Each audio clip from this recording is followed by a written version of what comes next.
जय जगन्नाथ बंधुगण आपण मानकु मोर ही चैनल रे स्वागत। आपणकर जदि कुंभ राशि होई थाए ताहले एही भिडियोटी आपणको पाई। आपणको भाग्य रे कौन रही आपणकर शिक्षा स्वास्थ्य कैरियर वैवाहिक जीवन प्रेम बेपार वाणिज्य रे कौन सबु परिवर्तन हेबाकु जाउछि।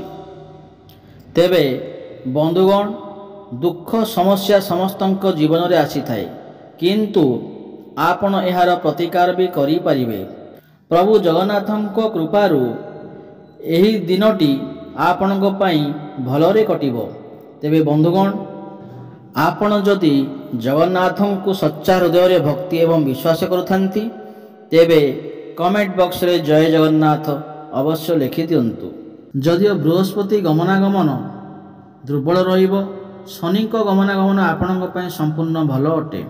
बृहस्पति गमनागमन मध्य भाग पर आपणଙ୍କ सपक्ष रे काम करिबा आरंभ करिवो।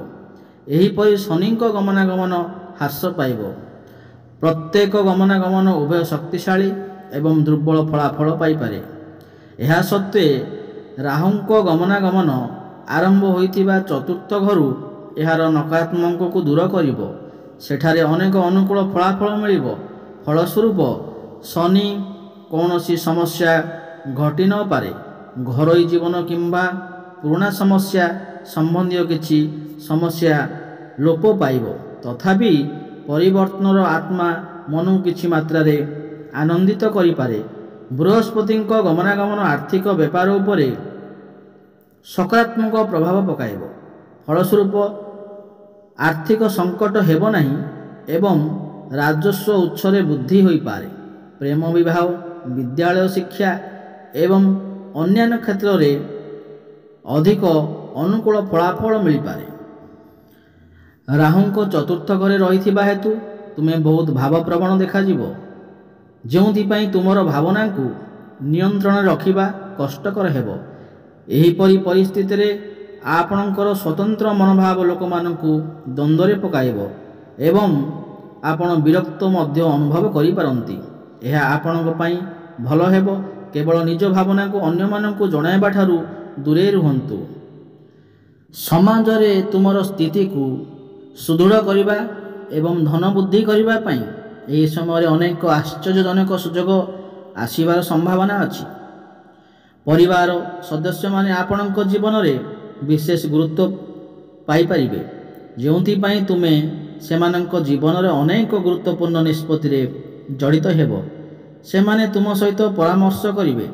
आपणक मध्यरु केतेक शॉपिंग करिबाकू जाई अलंकार किंबा घरोई जिनिस किनिबाकू योजना करि परिबे। तुम मानक मध्यरु अधिकांश तुमर भावना को नियंत्रण करिबाकू निर्देश देई पारंती। कारण यह संभव जे तुमर विलासपूर्णता बुद्धि पाइब।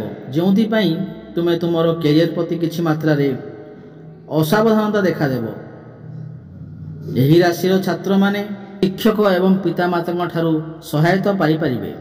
एपरि परिस्थिति रे तुमर समस्त संदेह दूर करिबा पई तुम शिक्षकक सहायता नेबा उचित बोली परामर्श दिया जाय अछि। तृतीय घरे कैरियर ग्रह शनि उपस्थिति एही मासरे भल फलाफल देई पारे। एही कारणरू तुमे तुमर कैरियर सहित भल फलाफल पाई परिबो एवं पद्मोन्नति एवं अन्यान्य प्रोत्साहन हासिल करि परिबो। आपण कठिन परिश्रम पई आपण स्वीकृति ग्रहण करुछंती।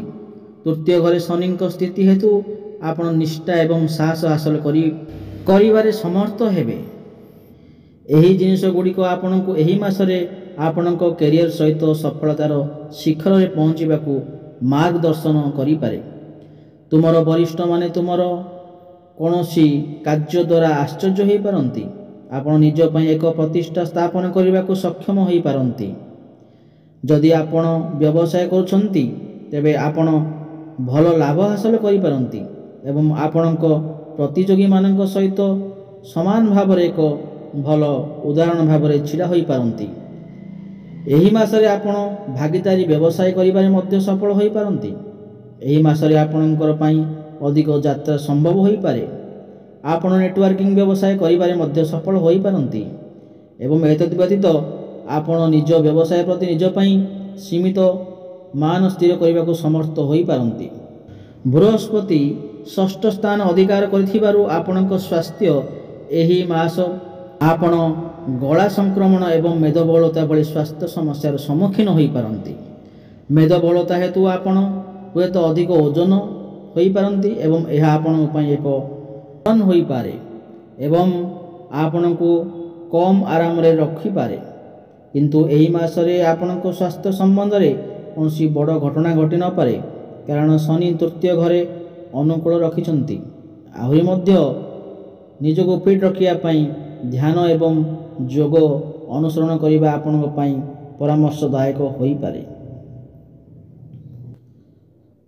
ଚନ୍ଦ୍ର ସହିତ ବୃହସ୍ପତି ଷଷ୍ଠ ଘରେ ରଖିଯାଇଥିବାରୁ ପ୍ରେମ ଏବଂ ବିବାହିତ ଜୀବନ ସହିତ ଅନେକ ଫଳପ୍ରଦ ଫଳାଫଳ ହୋଇପାରେ ନାହିଁ। ଏହି କାରଣରୁ ତୁମେ ପ୍ରେମକୁ ବଜାୟ ରଖିବାରେ ସକ୍ଷମ ହୋଇପାରିବ ନାହିଁ ଏବଂ ତୁମର ପ୍ରିୟଙ୍କୁ ଅଧିକ ପ୍ରେମ ଦେଖାଇବ। ତୁମର ପ୍ରିୟଙ୍କ ସହିତ ଭୁଲ ବୁଝାମଣା ଅଭାବ ହୋଇପାରେ ଏବଂ ଏହି କାରଣରୁ ତୁମେ ତୁମର ପ୍ରିୟ କିମ୍ବା ତୁମେ ଭଲ ପାଉଥିବା ବ୍ୟକ୍ତିଙ୍କ ସହିତ ରହିଥାଇପାରେ। ଏଥିସହ ଏହି ମାସରେ ବିବାହକୁ ଏଡ଼ାଇବା ଆପଣଙ୍କ ପାଇଁ ଜରୁରୀ ହୋଇପାରେ। ଯଦି ଆପଣ ବିବାହ ବନ୍ଧନରେ ଆବଦ୍ଧ ହେବାକୁ ଚାହୁଁଛନ୍ତି ଏବଂ ଯଦି ଆପଣ ପୂର୍ବରୁ ବିବାହିତ ତେବେ ଆପଣ ହୁଏତ ଆପଣଙ୍କର ପ୍ରିୟଙ୍କ ସହ ଯୁକ୍ତିତର୍କ କରିଥିବେ ଏବଂ ଆପଣ ଖୁସି ବଜାୟ ରଖିବା ସ୍ଥିତିରେ ନଥିବେ। ପ୍ରମୁଖ ଗ୍ରହ ରାହୁଙ୍କ ସ୍ଥିତି ଚତୁର୍ଥ ଘରେ ଅନୁକୂଳ ନୁହେଁ ଏବଂ ବୃହସ୍ପତି ଷଷ୍ଠ ଘରେ ରଖାଯାଇଅଛି ଏବଂ ଏହା ଅନୁକୂଳ ବୋଲି କୁହାଯାଏ। ଶନିଙ୍କୁ ତୃତୀୟ ଘରେ ଦ୍ୱିତୀୟ ଏବଂ ତୃତୀୟ ଗୃହ ପ୍ରଭୁ ଭାବରେ ରଖାଯିବା ଜାରି ରହିଛି ଏବଂ ଏହା ଅତ୍ୟନ୍ତ ଅନୁକୂଳ ବୋଲି କୁହାଯାଏ। କେତୁ ଦଶମ ଘରେ ରଖାଯାଇଥାଏ ଏବଂ ଏହା ଅନୁକୂଳ ବୋଲି କୁହାଯାଏ। କ୍ୟାରିୟର ଗ୍ରହ ଶନି ଏହି ମାସରେ ଆପଣଙ୍କ ପାଇଁ ଅନୁକୂଳ ହୋଇପାରନ୍ତି ଏବଂ ଏହି କାରଣରୁ ଆପଣଙ୍କ ପ୍ରୟାସରେ ଅଧିକ ପ୍ରଗତି ଏବଂ ସ୍ଥିରତା ପାଇଁ ସମ୍ଭାବନା ଥାଇପାରେ। ଶନିଙ୍କ ସ୍ଥିତି ଆପଣଙ୍କ ଦକ୍ଷତା ପରୀକ୍ଷା ସମାପ୍ତ କରିବା ପରେ ଆପଣ ପୁରସ୍କାର ପାଇପାରିବେ।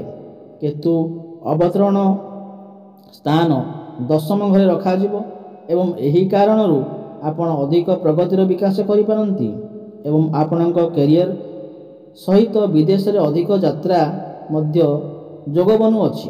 ତୁମର କ୍ୟାରିୟର ସହିତ ତୁମର ଜ୍ଞାନ ବଢ଼ିପାରେ ଏବଂ ତୁମେ ଏହି ମାସରେ ନୂତନ ଜିନିଷ ଶିଖିବାକୁ ଏବଂ ତୁମର ବୁଦ୍ଧି ବଢ଼ାଇବାକୁ ସମର୍ଥ ହୋଇପାରିବେ। ଏହି ମାସ ଆପଣଙ୍କ ଜୀବନ ପାଇଁ କିପରି ହେବ ଏବଂ ପରିବାର, ବୃତ୍ତି, ସ୍ୱାସ୍ଥ୍ୟ, ପ୍ରେମ ଇତ୍ୟାଦି କ୍ଷେତ୍ରରେ ଆପଣ ନିଶ୍ଚିନ୍ତ ଭାବରେ ଉନ୍ନତି କରିବେ। ବୃହସ୍ପତି ଷଷ୍ଠ ଘର ଦାଖଲ କରୁଥିବାରୁ ଏହି ସମୟ ମଧ୍ୟରେ ଆପଣଙ୍କ ପାଇଁ ଟଙ୍କା ପ୍ରବାହ ଭଲ ସ୍ଥିର ହୋଇନପାରେ। ଏହି କାରଣରୁ ଆପଣ ଖର୍ଚ୍ଚର ବୃଦ୍ଧି ଏବଂ ସଞ୍ଚୟ ପାଇଁ ମଧ୍ୟ ପରିସରର ସମ୍ମୁଖୀନ ହୋଇପାରନ୍ତି। ପ୍ରତିଶ୍ରୁତି ହେତୁ ଆପଣଙ୍କୁ ବ୍ୟାଙ୍କ କିମ୍ବା ଜଣାଶୁଣା ଉତ୍ସ ମାଧ୍ୟମରେ ଅନ୍ୟ ବ୍ୟକ୍ତିଙ୍କ ଠାରୁ ଋଣ ନେବାକୁ ପଡ଼ିପାରେ ଏବଂ ଏହା ଆପଣଙ୍କୁ ଅସୁବିଧାରେ ପକାଇପାରେ। ଭଲ ଟଙ୍କା ରଖିବାରେ ଆପଣ ସବୁବେଳେ କିଛି ବ୍ୟକ୍ତିଙ୍କ ସହିତ ସାକ୍ଷାତ ହୋଇପାରନ୍ତି ଏବଂ ଏହାର ଚିନ୍ତାର କାରଣ ମଧ୍ୟ ହୋଇପାରେ। ପରିବାର ଏବଂ ବନ୍ଧୁଗଣ ପରିବାରରେ କମ୍ ସୁଖ ରହିପାରେ ଏବଂ ଏହି ମାସରେ ଆପଣଙ୍କ ପରିବାର ସଦସ୍ୟଙ୍କ ସହିତ ଭଲ ସମ୍ପର୍କ ସମ୍ଭବ ନୁହେଁ। ଆପଣ ହୁଏତ ଆପଣଙ୍କ ପରିବାର ସଦସ୍ୟଙ୍କ ସହିତ ବନ୍ଧନ ବଜାୟ ରଖିବା ସ୍ଥିତିରେ ନାହାନ୍ତି ଏବଂ ମୂଲ୍ୟବୋଧ ଆପଣଙ୍କ ପରିବାର ସଦସ୍ୟଙ୍କ ସହିତ ହଜିଯାଇପାରେ। ସମୟର ଅଭାବ ହେତୁ ଆପଣଙ୍କ ପରିବାର ଲୋକଙ୍କ ସହିତ ଯୁକ୍ତିତର୍କ ହେବାର ସମ୍ଭାବନା ବନୁଅଛି। ଫଳସ୍ୱରୂପ ଆପଣ ନିଜ ପରିବାର ସଦସ୍ୟଙ୍କ ସହିତ ଖୁସି ହରାଇ ପାରନ୍ତି। ତେବେ ଦର୍ଶକ ବନ୍ଧୁ, ଆସନ୍ତୁ ଜାଣିବା ଏହାର ପ୍ରତିକାର।